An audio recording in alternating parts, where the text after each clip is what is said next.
Welcome back to the channel. So in the last session we had discussed different types of transducers. Okay, basically transducer kone kehvay, how can you classify a transducer, and what are the different types of transducers that are normally used, barabar? And finally, yesterday we had covered the topic of the inherent problems or the subsequent problems that we generally see or we frequently see in a mechanical system, બરાબર.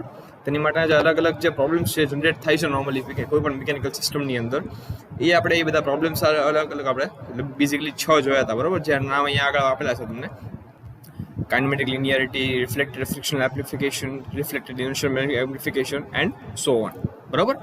So in case if some of you have missed the last session, so as usual આ જે video છે એની last 20 seconds ની અંદર there will be a tab on the left hand side of your screen from where you can check it out, બરાબર. તો આજનો આપણે session start કરીએ. So today we are going to see the ballast circuit, બરાબર, or basically in other words we can also say a voltage sensitive circuit, બરાબર. તો normally જે electrical circuits જે યુઝ થાય છે મેઝરમેન્ટ સિસ્ટમમાં, એ નોર્મલી પહેલાં કરંટ સેન્સિટિવ સિસ્ટમ્સ યુઝ થતી, બરાબર, કે જેમાં કરંટના જે ફ્લો છે એમાં કાંઈ ચેન્જીસ આવે, બરાબર, ને based on that you get the measurement, બરાબર. તો હવે કરંટ સેન્સિટિવ ઇન્ડિકેટરની જગ્યાએ વોલ્ટેજ સેન્સિટિવ ડિવાઇસ જો તમે યુઝ કરો, બરાબર, કનેક્ટ કરો ટ્રાન્સડ્યુસર વોલ્ટ મીટરમાં, તો વધારે કહેવાય ને કે એડવાન્ટેજીસ રહે. હાઉ વી સી ઇટ, બરાબર. તો અહીંયા આગળ જો તમે બલાસ્ટ રેઝિસ્ટર તમને આપેલું છે, બરાબર. આ છે એ બેઝિકલી રેઝિસ્ટન્સ છે આખી મેઝરિંગ સર્કિટનું, બરાબર, કે જે કરંટ ફ્લોને બાદ કરતા, એક્સક્લુડિંગ ધ કરંટ ફ્લો, બાકી બધી જે છે એ ટ્રાન્સડ્યુસરનું બધી કામ કરે છે, બરાબર. હવે બલાસ્ટ રેઝિસ્ટર જો ઇન કેસ તમે ઇન્ક્લુડ ન કરો તમારા વોલ્ટેજ ઇન્ડિકેટરમાં, તો વોલ્ટેજ ઇન્ડિકેટર છે બેઝિકલી એ ફૂલ સોર્સ વોલ્ટેજ જે છે EI એ તમને રીડ કરીને આપશે, બરાબર. અને જે ટોટલ થોડું ઘણું જે રેઝિસ્ટન્સ છે RB જેટલું, it is very necessary, it is very much required, જેના કારણે તમારી સર્કિટ જે છે એ પ્રોપરલી કામ કરે, પ્રોપરલી ફંક્શન કરે. એની માટે થોડું ઘણું રેઝિસ્ટન્સ હોવું એ સર્કિટની અંદર ઇઝ વેરી ઇમ્પોર્ટન્ટ. હવે કોઈ પણ બ્લાસ્ટ સર્કિટ તમારે ઇન કેસ તમારે એનાલાઇઝ કરવી છે, તો આપણે એવું એઝમ્પશન આપણે બાંધીને ચાલતા હોઈએ છે, બરાબર. એમાં it has N infinite resistance, બરાબર. જે ઇન્ડિકેટર છે તમારું, જે ઇન્ડિકેટર સર્કિટ છે, ઇટ હેઝ ઇન્ફિનિટ રેઝિસ્ટન્સ, બરાબર, કે જેના કારણે there is no way possible that any current can pass through it, બરાબર. કોઈ પણ જાતનો કોઈ કરંટ એમાંથી પાસ થઈ શકે એવી શક્યતા નથી. there is no possibility for it, બરાબર. હવે ઓહ્મ્સ લો પ્રમાણે જો તમે જોવા જાવ તો તમને ખ્યાલ છે કે current is equal to voltage divide by resistance, બરાબર. V is equal to IR થાય, બરાબર. એટલે I is equal to V upon R, બરાબર, અકોર્ડિંગ ટુ ઓહ્મ્સ લો, તમને ખ્યાલ જ છે. હવે અહીંયા આગળ જે છે શું થશે કે IO is equal two EI upon RB plus KRT, બરાબર. જ્યાં આગળ EO જે છે તમારો આ જે KRT છે તમારો રેઝિસ્ટન્સ ટાઈપ ટ્રાન્સડ્યુસર, બરાબર, એમાંથી જે વોલ્ટેજ પાસ થઈ જાય એ તમારો EO છે, બરાબર. જે અહીંયા વોલ્ટેજ ઇન્ડિકેટર તમને દર્શાવે છે, બરાબર. જે આઉટપુટ બેઝિકલી EO છે તમારો આઉટપુટ વોલ્ટેજ છે, which is passing through the transducer, બરાબર. ટ્રાન્સડ્યુસરમાંથી જે પસાર થાય છે એ છે. એટલા માટે આની ઉપરથી જો તમારા EO ની વેલ્યુ જોતી હોય, બરાબર, જો EI છે તમારો ઇનપુટ વોલ્ટેજ છે, જો તમારે EO ની વેલ્યુ જોતી હોય આઉટપુટ વોલ્ટેજની, તો it will be IO into KRT, બરાબર. હવે IO છે એની વેલ્યુ તમને ખ્યાલ છે શું છે, EI upon RB plus KRT. તો basically the value for output voltage will be EI KRT upon RB plus KRT, બરાબર. તો this will be the basic equation for output voltage in a current voltage transducer, બરાબર. હવે આને તમે બીજા વર્ડમાં જો તમે લખો તો તમે આપણે આ રીતે તમે લખી શકો કે EO upon EI is equal to KRT upon RB plus KRT. હવે RB આ જે છે એને તમે બંને divide the numerator into both the terms of the denominator, બરાબર. તો બેઝિકલી શું મળશે, KRT upon RB upon 1 plus KRT upon RB, બરાબર. This is the basic ratio of our output of two input voltage, બરાબર. હવે બલાસ્ટ circuit માટે જો આપણે જોવા જઈએ, in case of specifically ballast circuit, EO upon EI is the measure of the output and KRT upon KRB is the measure of the input, બરાબર. હવે અહીંયા આગળ ગ્રાફમાં તમે બતાવ્યું છે કે આ તમારું આઉટપુટ છે તમારું, અને ધીસ યોર ઇનપુટ, કે તો અલગ અલગ વેલ્યુઝ જે છે, બરાબર, આઉટપુટ ને ઇનપુટની, એના પ્રમાણે જે બંનેનું જે આઉટપુટ અને ઇનપુટનું જે રિલેશન છે એ કઈ રીતે હોઈ શકે, બરાબર. તો these are the values for the ratio of RT upon RB, બરાબર.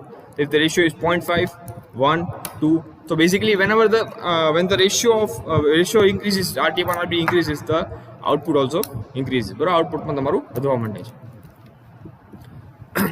Next is electronic amplifiers. બરાબર, તો કોઈ પણ ઇલેક્ટ્રોનિક સર્કિટ છે એમાં અલગ અલગ ઇલેક્ટ્રોનિક કમ્પોનન્ટ્સ યુઝ કરતા હોય, જેમ કે રેઝિસ્ટર્સ છે, ટ્રાન્ઝિસ્ટર્સ, કેપેસિટર્સ, ઇન્ડક્ટર્સ. બરાબર, એ બધા અલગ અલગ જે ડિવાઇસીસ ઇલેક્ટ્રોનિક હોય એ બધા યુઝ થતા હોય છે. બરાબર, ને આ બધા જે એલિમેન્ટ છે એને એકબીજા સાથે કનેક્ટ કરવામાં આવે બાય યુઝિંગ કંડક્ટિવ વાયર્સ, કે જેમાંથી ઇઝીલી ઇલેક્ટ્રિકલ ફ્લો છે, કરંટ છે એ ફ્લો થઈ શકે. બરાબર, હવે મિકેનિકલ મેઝરમેન્ટ્સની જો આપણે વાત કરીએ તો આ ટાઈપના એમ્પ્લીફાયર્સ છે, ઇલેક્ટ્રોનિક એમ્પ્લીફાયર્સ. બરાબર, એ શેની માટે યુઝ થાય કે વોલ્ટેજ ગેઇન માટે, કરંટ ગેઇન માટે અને પાવર ગેઇન માટે. અને basically you get the output of this mechanical transducer measurements in the form of voltage or current or power. Okay, હવે આની અંદર પાવર ગેઇન જો તમારે મેળવવો હોય, if you wish to get the power gain in an electronic amplifier used in a mechanical measurement, તો એની માટેની equation તમે આપેલું છે E²/Z or I²Z. બરાબર, where Z is the impedance and E is the voltage and I is the current. બરાબર, હવે impedance છે તમે આ ઇક્વેશનમાંથી જો રિમૂવ કરી નાખો, બરાબર, એવું ગણીને કે આઉટપુટ અને ઇનપુટ ઇમ્પેડન્સ છે બંને ઇક્વલ જ છે. બરાબર, if you assume that the output and the input impedances are equal, તો પછી ઇમ્પેડન્સ આ ઇક્વેશનમાંથી પૂરેપૂરું નીકળી જશે. Z will be removed. હવે જો તમારે વધારે power gain, higher power gain તમારે જોતો છે, તો તમારે ઇમ્પેડન્સને બને એટલું લો લેવલે તમારે રાખવું પડે. જેટલું તમે ઇમ્પેડન્સ ઓછું રાખશો, the higher will be the power gain for you. બરાબર, હવે આની માટે આ ઇમ્પેડન્સને રિડ્યુસ કરવા માટે તમે શું કરો, you use an impedance transformation device which called buffer. બરાબર, કે જેનું કામ શું છે, it converts the higher impedance input into a lower impedance output. હવે લો ઇમ્પેડન્સ આઉટપુટ તમને મળી ગયું એટલે તમારું પાવર ગેઇન વધી ગયું. બરાબર, ને પાવર ગેઇન તમને વધારે મળશે એટલે માટે તમારું જે ઇન્સ્ટ્રુમેન્ટ છે તમારું ઇટ બીકમ્સ મોર એક્યુરેટ. બરાબર, હવે આઈડિયલ ઇલેક્ટ્રોનિક એમ્પ્લીફાયરના બેઝિક જનરલ પ્રિન્સિપલ્સ છે. બરાબર, નીચે આગળ આપેલા છે. બરાબર, કયા છે? પહેલું છે ઇન્ફાઇનાઇટ ગેઇન, કે ઇન્ફાઇનાઇટ ગેઇન હોવું જોઈએ. પછી લો નોઇઝ ઓર ઝીરો આઉટપુટ ઇમ્પેડન્સ. બરાબર, third is instant response, instantly તમને રિસ્પોન્સ મળવો જોઈએ. 4 will be zero output for zero input, કે જેટલું જો તમે input, if your input is zero then the output also should be zero. There should be no output for zero input. And fifth is ability to ignore or reject unwanted inputs. ઘણી વાર એવું બનતું હોય છે in many of the measuring instruments, mechanical or electrical or any of them, કે ઘણી વાર એવું બનતું હોય કે you get unwanted inputs. બરાબર, જે ઇનપુટ તમારે મેજર નથી કરવાના એવા ઇનપુટ્સ તમને તમારા મેઝરિંગ ડિવાઇસને મળતા હોય છે. બરાબર, તો in that case કે your measuring system or measuring instrument should be capable of ignoring those unwanted inputs, કે જેના કારણે ઇનપુટ્સની કાંઈ તમારે જે એકચ્યુઅલ ઇનપુટ તમારે મેજર કરવું છે એની ઉપર આ અનવોન્ટેડ ઇનપુટ્સની કાંઈ અસર ન થાય and your output does not get affected. બરાબર, ઇન્ફ્લુઅન્સ ન થવું જોઈએ તમારું આઉટપુટ છે, જે તમને આઉટપુટ જોતું છે એટલું તમને મળવું જોઈએ. બરાબર, એટલા માટે your instrument must be capable of ignoring these unwanted inputs. Okay, next is telemetry. બરાબર, તો આ ટેલિમેટ્રી છે, તમને વર્ડ પહેલી વાર તમે સાંભળ્યો છે. બરાબર, it basically comes from Greek roots. બરાબર, તો અહીંયા આગળ આપ્યું તો tele means remote and metron means measure. બરાબર, તો બેઝિકલી ટેલિમેટ્રી છે એવી ટેકનિક છે જેમાં એક રિમોટ સોર્સથી તમે ડેટાનો મેજરમેન્ટ કરો. બરાબર, અને જે ડેટા તમને મળે છે એને તમે ટ્રાન્સમિટ કરો ટુ અ મોનિટરિંગ સ્ટેશન. બરાબર, એક રિમોટ જગ્યાએ તમે ડેટાનું મેજરમેન્ટ કર્યું અને પછી જે ડેટા જે તમને મળ્યો, બરાબર, મેજરમેન્ટ કરીને એ data you transfer it to another station which is a monitoring station. બરાબર, ટેલિમીટરિંગ જે છે, બરાબર, ટેલિમેટ્રી તમને ખ્યાલ આવી ગયો. ટેલિમીટરિંગ કોને કહેવાય કે કોઈ પણ ક્વોન્ટિટીને એક ડિસ્ટન્સથી દૂરથી એક સપોઝ તમે જે ફિઝિકલ ક્વોન્ટિટી તમારે મેજર કરવી છે એ તમારાથી થોડીક દૂર છે. બરાબર, and you are not able to reach to it in order to measure it physically. બરાબર, તો તમે ઇલેક્ટ્રિકલ મીન્સથી you can using telemetering you can measure the physical quantity or mechanical quantity any of it using electrical means at a distance. બરાબર, અને એ ક્વોન્ટિટીને integrate કરવું કે પછી record કરવું ને ઇન્ડિકેટ કરવું, દેટ ઇઝ કોલ્ડ ટેલિમીટરિંગ. બરાબર, આ છે કોઈ પણ મેજરમેન્ટ ઇન્ટરમીડિયેટ જે મેજરમેન્ટ સ્ટેજ છે એનો એક બહુ અગત્યનો પાર્ટ છે. બરાબર, કે અને આ ટાઈપની જે સિસ્ટમ છે એ બેઝિકલી મિસાઇલ અને એરક્રાફ્ટ ફ્લાઇટ સિસ્ટમ્સમાં ફ્લાઇટ ટેસ્ટિંગમાં યુઝ થતી હોય છે. કેમ કે આ તમને ખ્યાલ છે કે મિસાઇલ ટેસ્ટિંગમાં તમે you need to hit targets at a very long distance. બરાબર, તો એ લોંગ ડિસ્ટન્સને મેજર કરવા માટે you need to get those precise measurements કે જ્યાં આગળ તમારે you want your missiles to hit. બરાબર, તેની માટે ટેલિમેટ્રિક સિસ્ટમ યુઝ કરવામાં આવે છે કે જેના કારણે it can lock in the location or the point at which the missiles are supposed to hit પ્રિસાઇઝલી ત્યાં આગળ તમારી પિક્સેલ જે થઈ શકે, બરાબર. હવે આ જે ટેલિમીટરિંગ સિસ્ટમ છે એટલા માટે આ કેરી આઉટ કરવા માટે તમારે રેડિયો લિંક્સની જરૂર પડે, કે જેની કારણે તમે ગ્રાઉન્ડની ઉપર જે રીડઆઉટ ડિવાઇસીસ છે, કે જે ડિવાઇસીસ તમે યુઝ કરી શકો to pinpoint your location, બરાબર. જે લોકેશન ઉપર તમારે મેઝરમેન્ટ કરવું છે, કે કોઈ પણ વસ્તુ તમારે કરવી છે, અને એ લોકેશન્સને પિન પોઈન્ટ કરવા માટે, બરાબર, સિલેક્ટ કરવા માટે exactly accurately you need to have radio links. તમારે રેડિયો લિંક્સની જરૂર પડે, કે જેના કારણે ગ્રાઉન્ડ ઉપર જે એવા કોઈ પણ એવા ડિવાઇસીસ હોય કે જેનો યુઝ તમે કરી શકો તમારી લોકેશનને પિન પોઈન્ટ કરવા માટે, એની માટે તમે એનો યુઝ કરી શકો, બરાબર. હવે ટેલિમેટ્રી છે બેઝિકલી શું થાય કે ઘણી જગ્યાએ યુઝ ક્યાં થાય ટેલિમેટ્રીનું, કે જે વાઇલ્ડ એનિમલ્સ છે જે ટેગ કરેલા હોય, ઘણી સેન્ચુરીઝ મોટી હોય, બરાબર, કે જ્યાં આગળ કહેવાય ને કે એવા રેર એનિમલ્સ હોય, સપોઝ કહેવાય ને કે બ્લેક બક છે, કે પછી લાયન અથવા ટાઈગર છે, એવા છે કે સ્કાર્સ છે સપોઝ, ત્યાં તમારે ટ્રેક કોન્સ્ટન્ટલી સેન્ચુરીઝ જે છે એ અને ગવર્મેન્ટ ઓફિશિયલ્સ છે એ ટ્રેક કરતા હોય છે, બરાબર. તેવા દરેક જે એનિમલ્સ છે એની ઉપર યુ હેવ રેડિયો ટ્રાન્સમીટર્સ, બરાબર. એની ઉપર રેડિયો ટ્રાન્સમીટર્સ સાથે ટેગ કરેલા હોય લોકોને, અને યુઝિંગ ટેલિમીટરિંગ તે you can track the movement of this wild animals, બરાબર. સેન્ચુરીની અંદર કે ફોરેસ્ટની અંદર આવા જે ટેગ કરેલા જે એનિમલ્સ હોય જેની ઉપર રેડિયો ટ્રાન્સમીટર્સ મૂકેલા હોય, એને તમે ટેલિમીટરિંગની મદદથી તમે યુ કેન ઇઝીલી ટ્રેક દર મુવમેન્ટ, બરાબર. એને તમે મુવમેન્ટ તમે ઇઝીલી ટ્રેક કરી શકો કે આ એનિમલ છે એ અત્યારે specifically at this point of time ક્યાં આગળ છે, બરાબર. બીજો યુઝ એ પણ છે કે મીટરોલોજીકલ ડેટા તમને ટ્રાન્સમિટ કરવા માટે વેધર બલૂન્સથી વેધર સ્ટેશન સુધી મીટરોલોજીકલ ડેટા જે છે, બરાબર, એ પણ ટ્રાન્સફર કરવા માટે તમે આનો યુઝ કરી શકો, બરાબર. કે ભાઈ કોઈ પણ પર્ટિક્યુલર લોકેશન ઉપર વર્લ્ડમાં અત્યારે શું વેધર છે અને ફ્યુચરમાં શું વેધર છે એ તમને ઇન્ફોર્મેશન મળી ગઈ, તો એને તમારે એ વેધર બલૂનમાંથી જે તમને ડેટા મળ્યો છે એને તમારે વેધર સ્ટેશન સુધી તમારે પહોંચાડવું છે, તો for that you can use telemetry, બરાબર. અને બીજા યુઝ છે એના ઇન્ડસ્ટ્રીયલ, મેડિકલ અને ટ્રાન્સપોર્ટેશન એપ્લિકેશનમાં પણ યુઝ થાય છે, બરાબર. અહીંયા આગળ જો તમને ફ્લો ડાયાગ્રામ આપેલો છે કે ક્યાં કેવી રીતે તમારું જે ટેલિમીટરિંગ છે એ કામ કરતું હોય છે. તો સૌથી પહેલાં ધ મેઝરિંગ ક્વોન્ટિટી, બરાબર, એને primary detector it detects the measuring quantity. Then the data that it gets is transmitted to the telemeter transmitter, જે આગળ છે ટેલિમીટર ચેનલ થ્રુ ટેલિમીટર રિસીવરને આપશે, બરાબર. આ આખું જે છે ટેલિમીટર ટ્રાન્સમીટરથી ટેલિમીટર ચેનલ એન્ડ ટેલિમીટર રિસીવર, આ આખું જે it is called the intermediate stage, બરાબર. તો ટેલિમીટર ટ્રાન્સમીટરમાંથી જે ડેટા મળ્યો એને એ ટેલિમીટર ચેનલ થ્રુ ટેલિમીટર રિસીવરને મળશે, and from that it is provided to the and devices, કે જે તમારો ઇન્ડિકેટર રેકોર્ડ છે અથવા કંટ્રોલર છે જે તમારા ડેટાને આઉટપુટ ડેટાને કંટ્રોલ કરે છે અને ઇન્ડિકેટ કરે છે, બરાબર. તો this is how telemetry basically works. હવે ટેલિમીટર ટ્રાન્સમીટર જે છે, બરાબર, એનો ફંક્શન શું છે કે જે આઉટપુટ સિગ્નલ જે પ્રાઇમરી ડિટેક્ટરનું જે આઉટપુટ સિગ્નલ છે, આ જે અહીંયાથી તમને જે પ્રાઇમરી ડિટેક્ટરમાંથી તમને જે આઉટપુટ સિગ્નલ મળ્યું, બરાબર, એને એ એક રિલેટેડ ક્વોન્ટિટીની અંદર એને કન્વર્ટ કરે, જે આપણે રીડેબલ છે ને આપણી માટે અન્ડરસ્ટેન્ડેબલ છે ઇઝીલી, બરાબર. કે અને પછી એને ઇઝીલી તમે એ આખી જે ચેનલ છે ઓવર એક પર્ટિક્યુલર ચેનલમાં તમે એને ટ્રાન્સમિટ કરી શકો. અને ટેલિમીટર રિસીવરનું કામ શું છે કે જે રિમોટ લોકેશન ઉપર જે મૂકેલું છે ટેલિમીટર રિસીવર, એ શું કરે કે ટ્રાન્સમીટર જે સિગ્નલ એને મળ્યો છે એને એ લેટેબલ સુટેબલ ક્વોન્ટિટીની અંદર એને કન્વર્ટ કરે, બરાબર. ને after that it is provide to the and devices, કે જ્યાં આગળ તમને જે તમારી આઉટપુટની ક્વોન્ટિટી છે એ તમને ઇઝીલી ડિસ્પ્લે થાય, બરાબર.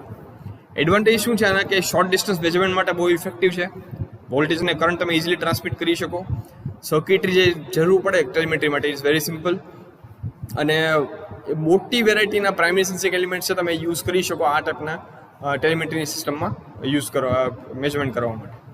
ડિસએડવાન્ટેજ સામે પણ છે કે એસએન રેશિયો જે છે એ બહુ હાઈ છે, જેના કારણે આ સિસ્ટમને કેલિબ્રેટ કરવું ઇટ ઇઝ વેરી ડિફિકલ્ટ. પછી EMI-માંથી અને પ્રોટેક્ટ કરવું, નોઇઝીસ ડિસ્ટોર્શનમાંથી પ્રોટેક્ટ કરવું બહુ જરૂરી છે, કેમ કે એના કારણે અનવોન્ટેડ ઇનપુટ આને મળી છે કે જે ઇનપુટ આને મળ્યું છે કે આઉટપુટ સિગ્નલ જે એને મોકલવાનું છે એમાં કાંઈ ડિસ્ટોર્શન આવી શકે, બરાબર.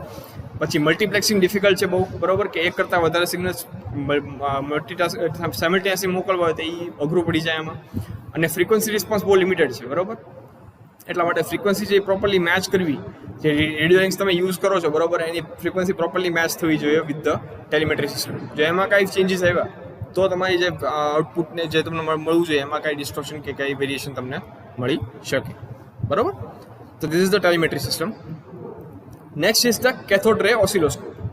હવે CRO જે છે, બરાબર, બેઝ જે શોર્ટ ફોર્મમાં CRO પણ કહી શકો, એ સૌથી વર્સેટાઇલ રીડઆઉટ ડિવાઇસ છે મિકેનિકલ મેઝરમેન્ટ્સ માટે, બરાબર. તમારામાંથી જે ડીડી વાળા છે, ડીડી સ્ટુડન્ટ્સ છે, ડિપ્લોમા ડિગ્રી સ્ટુડન્ટ્સ વાળા, એ લોકોએ થોડું ઘણું ભણી ગયા હશે. સીઆરઓ તમારે ડિપ્લોમા આવી ગયું છે, પણ વિલ સી ઇટ અગેન. બરોબર. આનું બેઝિક કામ શું, યુઝ શું છે કે it is use for measurement and analysis of wave forms. બરોબર. ઇલેક્ટ્રોનિક અને ઇલેક્ટ્રિકલ સર્કિટ્સમાં અલગ અલગ વેવ ફોર્મ્સને મેજર કરવા માટે એને એનાલિસિસ કરવા માટે તમે આનો યુઝ કરો. બરોબર. તો બેઝિકલી સીઆરઓ જે છે એ એવું ઇન્સ્ટ્રુમેન્ટ છે કે જે સિગ્નલ વોલ્ટેજીસ જે તમને મળે છે, બરાબર, જે કોન્સ્ટન્ટલી ચેન્જ થતા હોય, કોન્સ્ટન્ટલી વેરી થતા હોય, એને ટેસ્ટ કરવા માટે, એને ઓબ્ઝર્વ કરવા માટે તમે સીઆરઓનો યુઝ કરો. આ બેઝિકલી એક 2 ડાયમેન્શનલ પ્લોટનો યુઝ કરે કે જેમાં એક કરતાં વધારે સિગ્નલ છે પેરેલલ, એક ફંક્શન ઓફ ટાઈમના ફંક્શનમાં એ જ્યારે કામ કરતા હોય એક કરતાં વધારે સિગ્નલ છે, એને એનાલાઇઝ કરવા માટે, એને પ્લોટ કરવા માટે સીઆરઓથી યુઝ થતું હોય છે. આમાં આના એપ્લિકેશન છે ઘણા બધા ઇલેક્ટ્રોનિક્સ અને ઇલેક્ટ્રિકલ સિસ્ટમ્સમાં ઘણા બહુ વધારે યુઝ સીઆરઓનો કરવામાં આવે છે. બરાબર. આનું મેઇન એડવાન્ટેજ શું છે કે બહુ ફાસ્ટ પ્રોસેસિંગ છે. બરાબર. ને XY પેટર્ન તમને બહુ ફાસ્ટ રીતે પ્લોટ કરીને તમને આપે છે કે રિઝલ્ટ છે જે પ્લોટ કરી ગ્રાફની અંદર, XY ગ્રાફની અંદર તમને બહુ જલ્દી પ્લોટ કરીને આ રિઝલ્ટ તમને આપે છે. બરાબર. આમાં જે બેઝિકલી કેથોડ બહુ જલ્દી XY પ્લોટસ છે, બહુ ફાસ્ટ XY પ્લોટસ છે કે જેનામાંથી તમે ઇનપુટ સિગ્નલને ટાઈમની વર્સિસ ટાઈમ કે અથવા વર્સિસ અનધર સિગ્નલ તમે ઇઝીલી પ્લોટ કરીને તમે રિઝલ્ટ તમારા મેળવી શકો. બરાબર. કે ભાઈ કામ કઈ રીતે કરે છે તમને આગળ આપેલું છે. બરાબર. એટલે જો આ ઇનપુટ સિગ્નલ છે જે વર્ટિકલ એમ્પ્લીફાયરમાં જશે, ત્યાંથી જશે ડીલે લાઇનમાં, ડીલે લાઇનમાંથી આ બંને વર્ટિકલ ડિફ્લેક્શન પ્લેટ્સમાં જશે. બરાબર. અહીંયાથી ઇલેક્ટ્રોન ગનમાંથી ઇલેક્ટ્રોન્સની એક બીમ પાસ કરવામાં આવશે, જ્યાંમાંથી પસાર થશે. બરાબર. એ પસાર થશે બંને હોરિઝોન્ટલ ડિફ્લેક્શન પ્લેટ્સમાંથી કે જે હોરિઝોન્ટલી ડિફ્લેક્ટ કરશે તમારી સિગ્નલને, અને પછી એ જે ઇલેક્ટ્રોન જે સપ્લાય મળ્યા છે, બરાબર, એ બધું એક ફોસ્ફો સ્ક્રીનની અંદર ઇલેક્ટ્રોન બીમ છે એ એને ઇન્સિડન્ટ કરશે ફોસ્ફો સ્ક્રીનની ઉપર, ને એ સ્ક્રીનની ઉપર તમને તમારું જે રિઝલ્ટ છે તમને બતાવશે. બરાબર. અને જો અહીંયા આગળ બે ટાઈપના સપ્લાય હોય, HV supply, high voltage supply અને low voltage supply. High voltage supply છે એ CRTને આપવામાં આવે, અને લો વોલ્ટેજ સપ્લાય છે એ બાકી બધી સર્કિટ્સને આપવામાં આવે છે. બરાબર.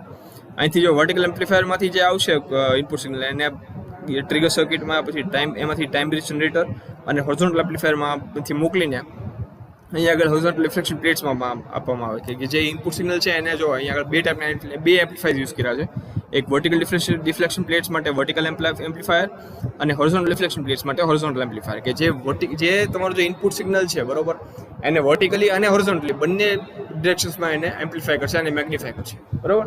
ને પછી બંને પ્લેટ્સને આપશે, જેથી તમારું જે સિગ્નલ છે એને ઇઝીલી ડિફ્લેક્ટ થઈ શકે અને કન્સિડરેબલ અમાઉન્ટમાં ડિફ્લેક્ટ થાય ને અને પ્રોપર તમને ફોસ્ફો સ્ક્રીનની અંદર જે ઇલેક્ટ્રોન બીમ જ્યારે લ્યુમિનસ સ્પોટ ઉપર તમારું જે છે એ ઇન્સિડન્ટ થાય ફોસ્ફો સ્ક્રીન ઉપર, એની પર અથડાય ત્યારે તમને પ્રોપર એક જે ઇમેજ છે તમને ફોસ્ફો સ્ક્રીન ઉપર મળી રહે.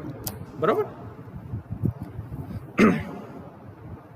હવે આવી રીતે તમારું બેઝિકલી બ્લોક ડાયાગ્રામ સીઆરઓ તમને સમજાવી દઉં કેવી રીતે કામ કરે છે. બરોબર. હવે એના બેઝ કન્સ્ટ્રક્શન શું છે કે ગ્લાસ એન્વેલોપ, બરોબર, પછી electron gun assembly, deflection plate assembly અને સ્ક્રીન. બરોબર. તો ગ્લાસ એન્વેલોપ છે એ એક કોનિકલ હાઈ ઇવેક્યુએટેડ ગ્લાસ હાઉસિંગ છે કે જેમાં કોન્સ્ટન્ટલી વેક્યુમ મેન્ટેન કરવામાં આવે, જેના કારણે એરના કારણે જે ઇલેક્ટ્રોન બીમ્સ જનરેટ થાય છે એને કાંઈ ચેન્જીસ ન હોય કે આયનના ચેન્જીસ કાંઈ આવે નહીં. એટલે કોન્સ્ટન્ટલી જે ગ્લાસની ટ્યુબ જે છે, ગ્લાસનો એન્વેલોપ છે એ પ્રોપરલી વેક્યુમ કરેલું હોય, એમાં હંમેશા કોઈ દિવસ કોઈ જાતની એર હોતી નથી. બરાબર ને. એ બેઝિક કામ શું હોય કે અલગ અલગ ટાઈપના ઇલેક્ટ્રોન્સને પ્રોપર કોન્સ્ટન્ટલી સપોર્ટ કરતું હોય. ઇનર વોલ જે છે તમારે CRTની, બરાબર, નેક અને સ્ક્રીનની વચ્ચે એ એક કન્ડક્ટિંગ મટીરિયલ સાથે કોટ કરેલું હોય કે જે એક્વાડેક છે. બરાબર. આ કોટિંગ શું કામ કરે કે આ કોટિંગ છે બેઝિકલી જે એક્સેલરેટિંગ એનોડ છે, બરાબર, જે ઇલેક્ટ્રોન બીમ જે છે એના ઇલેક્ટ્રોન્સને એક્સેલરેટ કરશે એની સાથે કનેક્ટ કરેલું હોય કે જેના કારણે ઇલેક્ટ્રોન જે વોલ્સ ઉપર જે સ્ટ્રાઇક કરે છે, જે વોલ્સ ઉપર સ્ટ્રાઇક કરશે એ પાછા એનોડ ઉપર રિટર્ન થઈ જાય. બરાબર. એના માટે આનું કામ કરવામાં આવે ને આના કારણે શું થાય કે જે વોલ જે છે તમારી CRTની એને એ ચાર્જ ન કરે વધારે હાઈ નેગેટિવ પોટેન્શિયલ સુધી, કેમ કે જો ઇલેક્ટ્રોન જો વોલ સાથે અથડાઈ ગયા અને પછી નાના રહ્યા તો પાછા રિફ્લેક્ટ ન થયા, રિફ્લેક્ટિંગ કેપેબિલિટી તમારી સ્ક્રીનનો, તો એ ઇલેક્ટ્રોન છે એને એક હાઈ નેગેટિવ પોટેન્શિયલ આપી શકે. બરાબર. તેની માટે એક્વાડેકનું કોટિંગ કરવામાં આવે કે જેના કારણે તમારું જે ઇલેક્ટ્રોન છે ઇન કેસ સ્ટ્રાઇક થાય તમારી વોલને તો એ પાછા રિફ્લેક્ટ પાછા આવી જાય ને કાંઈ તમારી વોલને કાંઈ ચાર્જ ન કરે. બરાબર. નેક્સ્ટ છે ઇલેક્ટ્રોન ગન એસેમ્બલી. તો આ બેઝિકલી એક ઇનડાયરેક્ટલી હીટેડ કેથોડ છે. બરાબર. એમાં એક કંટ્રોલ ગ્રીડ પણ આવે, ફોકસિંગ એનોડ પણ આવે અને એક એક્સલેટિંગ એનોડ આવે. ને આનું મેઇન શું છે કે એક ફોકસ્ડ બીમ ઇલેક્ટ્રોન્સની જનરેટ કરે. બરાબર. નેક્સ્ટ છે ડિફ્લેક્શન પ્લેટ એસેમ્બલી કે જેમાં બે સેટ ડિફ્લેક્શન પ્લેટના આપણે જોયા જ તે હોરિઝોન્ટલ અને વર્ટિકલ. બરાબર. અને આનું કામ શું છે કે જે બીમ આવે છે, બરાબર, જે બીમ ઇલેક્ટ્રોન ગનમાંથી નીકળે છે એને ડિફ્લેક્ટ કરે, બરાબર, ઇલેક્ટ્રિકલી અને વર્ટિકલી અને હોરિઝોન્ટલી, કે જેના કારણે પ્રોપર જે પોઈન્ટ ઉપર તમારી સ્ક્રીન ઉપર તમારી જે ઇલેક્ટ્રોન બીમ પડવી જોઈએ એ પડે, બરાબર. નેક્સ્ટ અને લાસ્ટ છે તમારી સ્ક્રીન, કે સ્ક્રીન જે છે એન્ડમાં એ એક ફ્લુઓરસન્ટ મટીરિયલથી કોડ કરેલી હોય. પછી ફ્લુઓરસન્ટ મટીરિયલમાં તમે ઝિંક છે, ઝિંક ઓર્થોસિલિકેટ, ઝિંક ઓક્સાઇડ, કોઈ પણ મટીરિયલ તમે યુઝ કરી શકો. અને ઇનસાઇડ અંદરની બાજુ એ કોડ કરેલી હોય છે, બરાબર. હવે જ્યારે આનું મેઇન શું કામ શું કે જ્યારે જે હાઈ વેલોસિટીની જે ઇલેક્ટ્રોન બીમ છે એ સ્ટ્રાઇક થશે સ્ક્રીન ઉપર, ત્યારે પોઈન્ટ જ્યાં આગળ ઇમ્પેક્ટ થશે તમારો સ્ક્રીનનો ઇલેક્ટ્રોન બીમનો સ્ક્રીન ઉપર, ત્યારે એક સ્પોટ ઓફ લાઇટ તમને બ્રાઇટ સ્પોટ ઓફ લાઇટ તમને બતાવશે, એક લાઇટનું તમને ટપકું બતાવશે એની ઉપર. હવે સ્પોટનો જે કલર છે, બરોબર, એ કલર કેવો તો એની શેની ઉપર આધાર રાખે કે તમે જે ફ્લુઓરસન્ટ મટીરિયલનું જે કોટિંગ લગાડ્યું છે એનો નેચર કેવો છે, એની ઉપર ઇટ ડિપેન્ડ્સ, એની ઉપરથી ડિસાઇડ થાય કે the spot of the colour of the spot will be which one, બરોબર. હવે CRO છે બેઝિકલી એના એપ્લિકેશન્સ ઘણા ટાઈપના હોય છે, કે જેમ કે વોલ્ટેજનું મેઝરમેન્ટ કરવું, કે વોલ્ટેજનો વેવફોર્મ જે અલગ હોય, અલગ ટાઈપના વેવફોર્મ્સ છે, એટલે વોલ્ટેજમાં તમને અલગ ઇલેક્ટ્રોનિક સર્કિટ્સમાં જોવા મળે, એને ટેસ્ટ કરવા, એને એમ્પ્લિફાય કરવા, એને કહેવાય ને કે ઓબ્ઝર્વ કરવા, એનાલિસિસ કરવું. બીજું છે કે કરંટના વેવફોર્મ્સને પણ રીડ કરી શકો તમે ઓસિલોસ્કોપમાંથી, જેમ આપણે વોલ્ટેજમાં કર્યું એમ જ થાય, બરાબર. જે તમે વોલ્ટેજના વેવફોર્મ ચેક કરો એમ તમે કરંટના વેવફોર્મ પણ તમે જોઈ શકો. પછી ફેઝનું મેઝરમેન્ટ કરવું. CROમાં ફેઝનું મેઝરમેન્ટ તમે કરી શકો, કયો ફેઝ છે, બરાબર, કે સિંગલ ફેઝ છે કે 3 ફેઝ, તો એની માટે તમારે લિઝાજુસ પેટર્ન ફિગર્સ તમારે યુઝ કરવા પડે. હવે ફિગર્સ છે શું કરે કે એ તમને બે સિગ્નલની વચ્ચેનો ફેઝ ડિફરન્સ તમને બતાવી શકે, બરાબર. અને તમે આની મદદથી તમે જે ફ્રીક્વન્સી છે તમારા કરંટની, બરાબર, કે એને પણ તમે મેઝર કરી શકો. અને ફાઇનલી તમે ફ્રીક્વન્સી મેઝરમેન્ટ માટે પણ તમે કેથોડ CROનો યુઝ કરી શકો. અને એ માટે તમે શું કરો કે જે સિગ્નલ જે તમારે મેઝર કરવાનો છે એનો ટાઈમ પિરિયડ તમે મેઝર કરી શકો. અને એની ઉપરથી તમે FE/FH કરીને તમે મેઝર કરી શકો તમે ફ્રીક્વન્સી. FE શું થાય તમારું કે હોરિઝોન્ટલ લાઈન કેટલા લૂપ્સ કટ કરે છે ડિવાઇડ બાય વર્ટિકલ લાઈન કેટલા લૂપ્સ કટ કરે છે, બરાબર, તમારી સિગ્નલને. એની પરથી તમને તમારી ફ્રીક્વન્સી કરંટની મળી જાય, બરાબર. તો આ તમારું CRO થઈ ગયું. Next is the coordinate measuring machine, બરાબર. તો હવે મેઝરિંગ મશીન જે ટર્મ છે આમાં બેઝિકલી ત્રણ વર્ડ્સ આપેલા છે, કોઓર્ડિનેટ, મેઝરિંગ અને મશીન, બરાબર. તો મેઝરિંગ મશીન જે છે, બરાબર, એ બેઝિકલી શું રિફર કરે છે કે એક સિંગલ એક્સિસ મેઝરિંગ ઇન્સ્ટ્રુમેન્ટ કહેવાય મેઝરિંગ મશીન છે. આ ટાઈપનું ઇન્સ્ટ્રુમેન્ટ છે એ એક ટાઈમે એક જ લિનિયર ડાયમેન્શનને મેઝર કરી શકે. It is only capable of measuring one dimension at a time, બરાબર. એક લિનિયર ડાયમેન્શન ખાલી એક ટાઈમે એ મેઝર કરી શકે તમારું મેઝરિંગ મશીન છે. હવે કોઓર્ડિનેટ મેઝરિંગ મશીન છે શું બતાવે છે કે એવું મશીન કે ઇન્સ્ટ્રુમેન્ટ કે જે ત્રણેય જે ઓર્થોગોનલ એક્સિસ છે X, Y અને Z, ત્રણેય એક્સિસને મેઝર કરવાની કેપેબિલિટી એક સાથે રાખે છે, બરાબર. અને આ ટાઈપના મશીનને બેઝિકલી એબ્રિવેટ કરીને તમે CMM કહી શકો. પણ તો CMM બેઝિકલી એવું મશીન છે કે જે ત્રણેય એક્સિસની અંદર લિનિયર ડાયમેન્શન છે એ સાયમલ્ટેનિયસલી એક ટાઈમે ત્રણેય એક્સિસની અંદર ડાયમેન્શન છે એ મેઝર કરી શકે, બરાબર. હવે CMM છે બેઝિક એનું કામ શું હોય કે કોઈ પણ 3 ડાયમેન્શનલ સ્પેસમાં 3D સ્પેસમાં કોઈ પણ પોઈન્ટનું લોકેશન તમને જો તમારે પિન પોઈન્ટ કરવું હોય કે જાણવું હોય કે આ પોઈન્ટ છે કયા લોકેશન ઉપર આવેલું છે 3 ડાયમેન્શનલ સ્પેસની અંદર, તો એ તમને મેઝર કરીને તમને આપશે. હવે આ છે બંને ડાયમેન્શન્સ અને ઓર્થોગોનલ રિલેશનશિપ્સ બંનેને એ મેઝર કરીને તમને આપે છે, બરાબર. બીજું જે ફીચર છે CMMનું શું છે કે એ કોઈ પણ કોમ્પ્યુટર સાથે તમે એને ઇન્ટિગ્રેટ કરી શકો, બરાબર. અને કોમ્પ્યુટર સાથે ઇન્ટિગ્રેટ કરો તમને શું મળે કે તમને એડિશનલ ઇન્ફોર્મેશન તમને મળે કે એડિશનલ પાવર મળે કે જેના મદદથી તમે 3D ઓબ્જેક્ટ્સ છે તમારે કરવા હોય એ તમે કરી શકો. અને પ્લસ કોમ્પ્લેક્સ તમારે મેથમેટિકલ કેલ્ક્યુલેશન્સ તમારે કંઈની અંદર કરવા છે તો એ પણ તમે CMM ને કોમ્પ્યુટરની મદદથી તમે ઇઝીલી કરી શકો, બરાબર.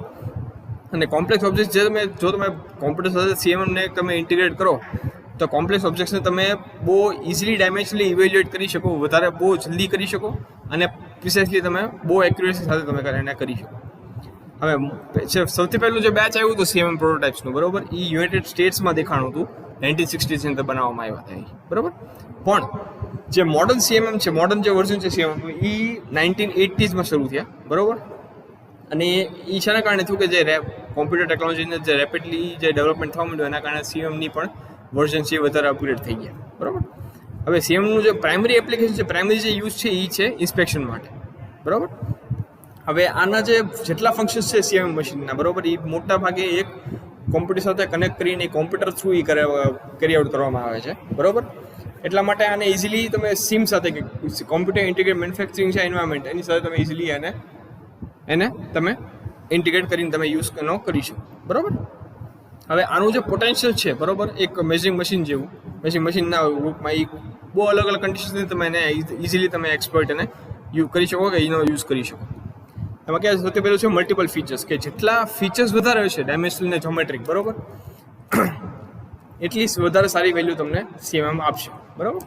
સેકન્ડ છે ફ્લેક્સિબિલિટી, કે આ જે સીએમએમ તમને બેઝિકલી મેજરમેન્ટની અંદર તમને ફ્લેક્સિબિલિટી તમને આપે છે, કે જેના કારણે તમારે કોઈ પણ તમારે ફંક્શન કેરી આઉટ કરવું હોય મિકેનિકલી, બરાબર, તો એ તમે ઇઝીલી કરી શકો, કોઈ પણ જાતના જીગ્સ કે ફિક્સર્સ તમારે એની જરૂર પડે નહીં.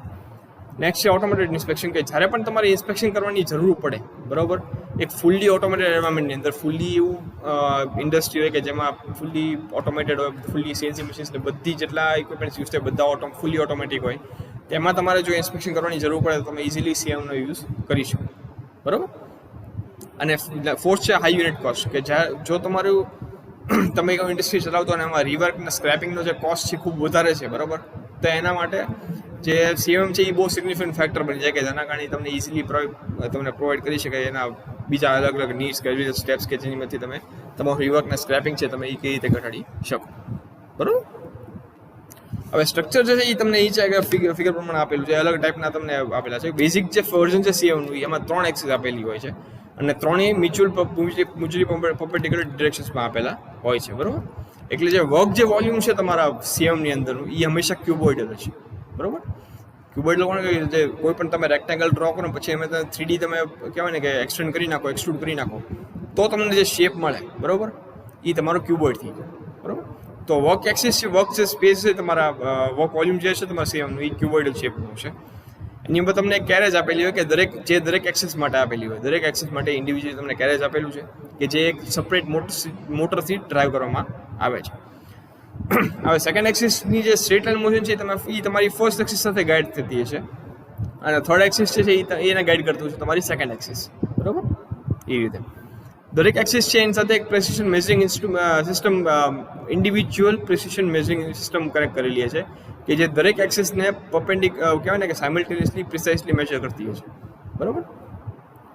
થર્ડ જે એક્સિસ છે તમારી એની અંદર તમને પ્રોબ આપેલો છે. હવે જે ઈ પ્રોબ જે છે જ્યારે તમારું વર્કપીસ સાથે કોન્ટેક્ટ કરશે એટલે કોમ્પ્યુટર જે છે એ તરત જ તે ત્રણેય એક્સિસની અંદર જ્યાં આગળ તમારો પ્રોબ મૂવ કરશે એ ત્રણેય એક્સિસની અંદર એ પ્રોબનું ડિસ્પ્લેસમેન્ટ છે એ મેજર કરશે અને રેકોર્ડ કરીને તમને આપશે. હવે વર્કપીસની જે વર્કપીસ તમારે મેજર કરવાનું છે એની જોમેટ્રીના આધારે તમે યુઝર છે એ અલગ અલગ 5 ટાઈપના સીએમએમ મશીન્સ અવેલેબલ છે, એમાંથી કોઈ પણ એ ચૂઝ કરી શકે depending upon the nature and the geometry of the workpiece, બરાબર. એની પરથી તો બેઝિકલી 5 ટાઈપના હોય છે: cantilever, bridge, column, horizontal arm અને ગેન્ટ્રી, બરાબર. તો એ તમને ત્રણેય છે, પાંચેય છે એ તમને ફિગર આપેલા છે. આ તમારું કેન્ટિલીવર છે, આ તમારી બ્રિજ ટાઈપ સીએમએમ છે, આ કોલમ ટાઈપ સીએમએમ, આ હોરિઝોન્ટલ આર્મ સીએમએમ અને આ ગેન્ટ્રી સીએમએમ છે, બરાબર. હવે કેન્ટિલીવર છે, બરાબર, એમાં જે પ્રોબ છે તમારો વર્ટિકલી પોઝિશન રહેશે અને એની સાથે એક કેન્ટિલીવર આર્મ આપેલું છે, બરાબર. પ્રોબ જે તમારી અપ એન્ડ ડાઉન મૂવમેન્ટ કરશે ઝેડ એક્સિસની અંદર અને કેન્ટિલીવર આર્મ છે એને વાય એક્સિસની અંદર એને આઉટ મૂવમેન્ટ કરશે, લેટરલ મૂવમેન્ટ કરશે, બરાબર. લોન્જિટ્યુડ મૂવમેન્ટ તમારી એક્સ એક્સિસની અંદર થશે કે જે બેઝિકલી તમારું વર્ક ટેબલ છે, બરાબર. અને આ ટાઈપનું કન્ફિગરેશન શું તમને કે કરશે તમને કે વર્કપીસને ઇઝીલી એક્સેસ તમે કરી શકો અને બહુ નાની ફ્લોર સ્પેસની અંદર મોટું હાઈ લેવલનું તમે અને હાઈ વર્ક વોલ્યુમ તમે ઇઝીલી કવર કરી શકો, બરાબર. બ્રિજ ટાઈપ છે, બરાબર, કન્ફિગરેશન એમાં એક સારી ચોઇસ ક્યારે થશે કે જ્યારે તમારા સ્ટ્રક્ચરની વધારે સારી રિજિડિટી તમારે જોતી હોય, વધારે રિજિડ સ્ટ્રક્ચર તમારે જોતું હોય તેની માટે તમે બ્રિજ સ્ટ્રક્ચર યુઝ કરી શકો. હવે આમાં પ્રોબ જે છે એ હોરિઝોન્ટલ મૂવિંગ બ્રિજ ઉપર તમે માઉન્ટ કરેલું હોય, બરાબર, કે અને આ જે મૂવિંગ બ્રિજ છે એ તમારું મશીન ટેબલ ઉપર રેસ્ટ કરતું હોય છે. કોલમ કન્ફિગરેશન છે, બરાબર, એ પણ તમને બહુ સારી રિજિડિટી અને એક્યુરેસી તમને આપશે, બરાબર. એ જીગ બોરિંગ મશીન કરતાં આ જે કોલમ જે બેઝિકલી એનું જે કન્સ્ટ્રક્શન છે તમારું એ બહુ ઓલમોસ્ટ જીગ બોરિંગ મશીન જેવું જ હશે પણ સાઇઝમાં ઘણું બધું નાનું હશે compare to jig boring machine. અને આ ટાઈપના જે આવા કન્ફિગરેશનવાળા જે સીએમએમ છે, બરાબર, એ એને તમે બીજા વર્ડમાં યુનિવર્સલ મશીન પર તમે કહી શકો.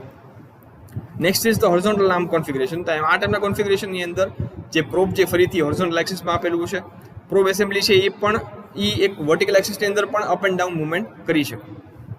અને આનો યુઝ છે એ મોટા જે સાઇઝના વર્કપીસ છે એને ગેજ કરવા માટે, બરોબર, એ આ યુઝ થાય. કે શું કામ? કેમ કે આની અંદર તમને જે વર્ક વોલ્યુમ તમને મળે છે બહુ મોટું મળે છે, બરોબર.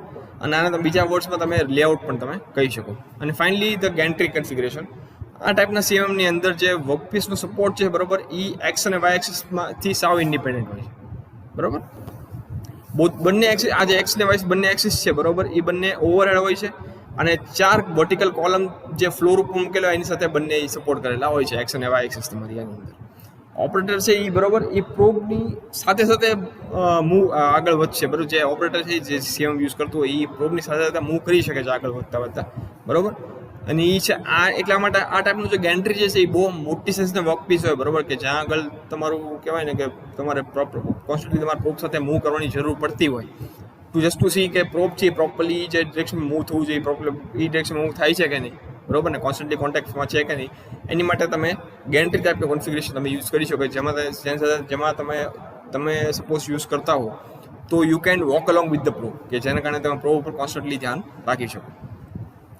ઘણા ટાઈપના મશીન સીએમએમ્સ હોય છે, બરોબર. એમાં તમને રોટરી ટેબલ હોય છે, રોટરી આપેલું હોય કે ટેબલ આપેલી હોય કે પ્રો સ્પિન્ડલ તમને આપેલા હોય, કે જ્યાં એ જે એની વર્સેટાલિટી છે, બરોબર, વર્સેટાલિટી એને ઘણી બધી એનહાન્સ કરી નાખે, વધારી નાખે, બરોબર. કે બેઝિકલી એની જે ફ્લેક્સિબિલિટી છે ખૂબ જ સારી વધી જાય ને કામ કરવાની જે વર્સેટાલિટી છે એરિયા એનો ખૂબ જ સારો થઈ જાય.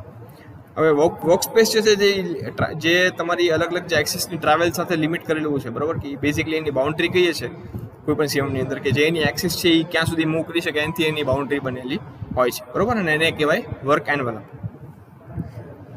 હવે દરેક એક્સિસ માટે, બરોબર, પ્રિસાઇઝ મેઝરમેન્ટ તો તમારું જો બહુ તમારે સીએમ તમે યુઝ કરતા હો અને તમારે ખૂબ જ વધારે પ્રિસાઇઝ મેઝરમેન્ટ એક્યુરેટ મેઝરમેન્ટની તમારી જરૂર હોય તો તમે દરેક એક્સિસ સાથે તમે લેઝર ઇન્ટરફેરોમીટર્સ પણ તમે યુઝ કરી શકો, જેના કારણે તમારી એક્યુરસી અને પ્રિસિશન છે તમારી સીએમની ઇટ ઇન્ક્રીઝિસ અલોટ, બરોબર. તો દરેક એક્સિસ માટે તમે ઇન્ડિવિજ્યુઅલ લેઝર ઇન્ટરફેરોમીટર્સ પણ તમે યુઝ કરી શકો.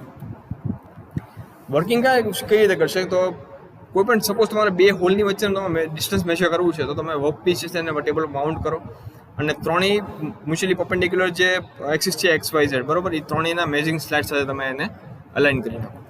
પછી જે ટેપર્ડ શેપની જે પ્રોબ છે, બરોબર, પ્રોબની ટીપ એને તમે ફર્સ્ટ ડેટાની અંદર તમે સીડ કરો રેફરન્સમાં. અને જે પ્રોબની પોઝિશનનું જે ડિજિટલ રીડઆઉટ તમને મળશે, જે ડિજિટલ એને તમે 0 સાથે સેટ કરો. પછી પ્રોબને તમે સક્સેસિવ જે હોલ્સ છે જે લાઇનમાં તમને હોલ્સ આપેલા છે એ બધા ઉપર તમે મૂવ કરશો, બરોબર, કે જેની ઉપર દરેક હોલ ઉપર તમે પહોંચો એટલે તમે ડિજિટલ રીડઆઉટ છે તમને એ હોલની લોકેશન તમને આપશે ડેટા હોલ સાથે, બરોબર. સપોઝ તમે કોઈ પણ એક હોલને તમે રેફરન્સ તરીકે સિલેક્ટ કરી નાખો અને પછી એ હોલના રેફરન્સમાં બાકી બધા જેટલા હોલ છે બધાની પોઝિશન તમને એ ડિજિટલી તમને બતાવશે તમારું સીએમએમ છે. સીએમએમ ઉપર ઓટોમેટિક રેકોર્ડિંગ અને ડેટા પ્રોસેસિંગ યુનિટ્સ પણ આપેલા હોય છે, બરોબર, કે જેના કારણે તમે જ્યોમેટ્રિકના સ્ટેટિસ્ટિકલ એનાલિસિસ તમારે કરવું હોય આ બધી તમે કોઈ પણ વર્કપીસનું તો એ પણ તમે કરી શકો.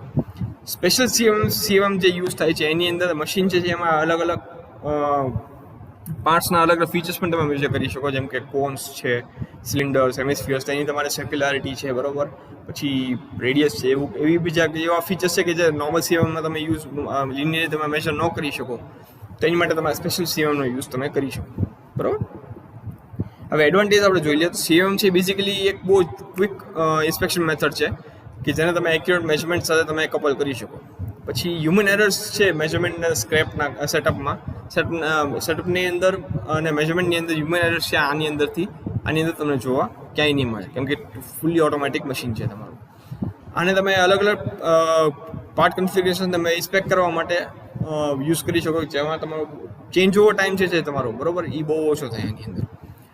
સીએમએમ છે ઘણા સીએમએમ છે એ સ્ટોરેજ મેજર ફીચર્સના સ્ટોરેજ સાથે તમને પ્રોવાઈડ કરેલા હોય કે જેના કારણે જે જૂના જે મેજરમેન્ટ છે એને તમે ઇઝીલી તમે સ્ટોર કરી શકો અને જો તમારે ફ્યુચરમાં રિકોલ કરવાની કે ફરીથી જોવાની જરૂર પડે તો તમે ઇઝીલી રિકોલ તમે કરી શકો ક્યારે પણ. પાર્ટ અલાઇનમેન્ટના સેટઅપ પ્રોસિજર છે, બરોબર, આ સોફ્ટવેરથી ખૂબ જ ઇઝીલી તમે કરી શકો, બરોબર. ઘણા સીએમએમ્સમાં ઓટોમેટિક ડેટા રેકોર્ડિંગ પણ આપેલું છે, આપણે પહેલાં જોયું કે જે ઓપરેટરનો એફર્ટ છે ઘણું બધું ઘટાડી દે, બરોબર. અને નોન પ્રોડક્ટિવ ટાઈમ છે સીએમની અંદર તમને ખૂબ જ ઓછો જોવા મળે કે એના કારણે તમારી પ્રોડક્ટિવિટી છે ઘણી બધી ઇમ્પ્રૂવ થઈ જાય. હવે એપ્લિકેશન ક્યાં આગળ યુઝ થાય તો CMM છે બેઝિકલી ઓટોમોબાઈલ્સમાં, મશીન ટૂલ્સમાં, પછી સ્પેસ ઇલેક્ટ્રોનિક્સમાં, બાકી ઘણા બધા મોટા ફિલ્ડ્સમાં યુઝ થાય છે, બરાબર.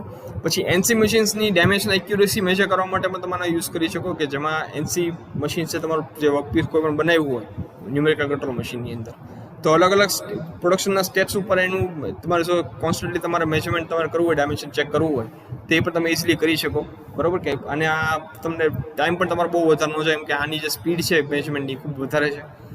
પછી એરક્રાફ્ટ અને સ્પેસ વ્હીકલ્સના કમ્પોનન્ટ્સ છે, બરાબર, એ 100% ઇન્સ્પેક્શન કરેલા હોય બાય CMM, કેમ કે એમાં તમારે સેફ્ટીની ખૂબ જ વધારે ધ્યાન રાખવાનું હોય છે, બરાબર. એટલા માટે એરક્રાફ્ટ અને સ્પેસ વ્હીકલ્સના જેટલા કમ્પોનન્ટ છે એ બધા એક CMMથી 100% ઇન્સ્પેક્ટ કરેલા હોય છે.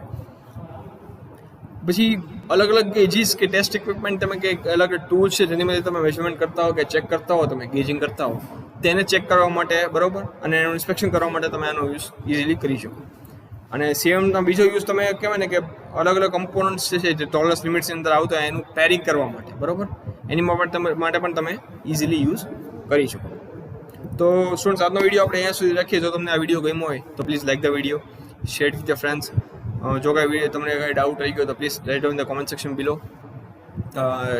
Please subscribe to my channel if you haven't already.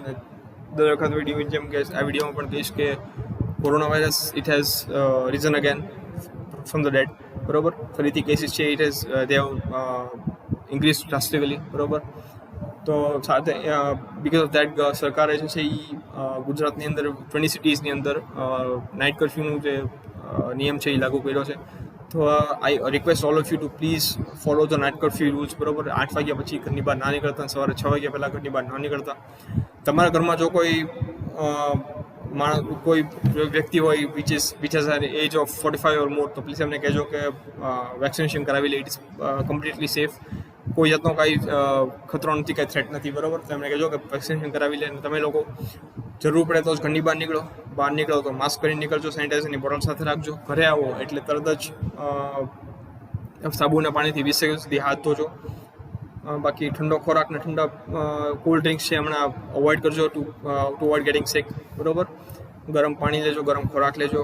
Exercise whenever you get the time, તો જેનાથી તમારી ઇમ્યુનિટી સારી રહે. બાકી take care of self, take care of family. બાકી તમારું સુધી આવવાનો સર અકાઉન્ટને પહોંચાડતો રહીશ. બાકી finally guys, good bye, good night, take care, thank you.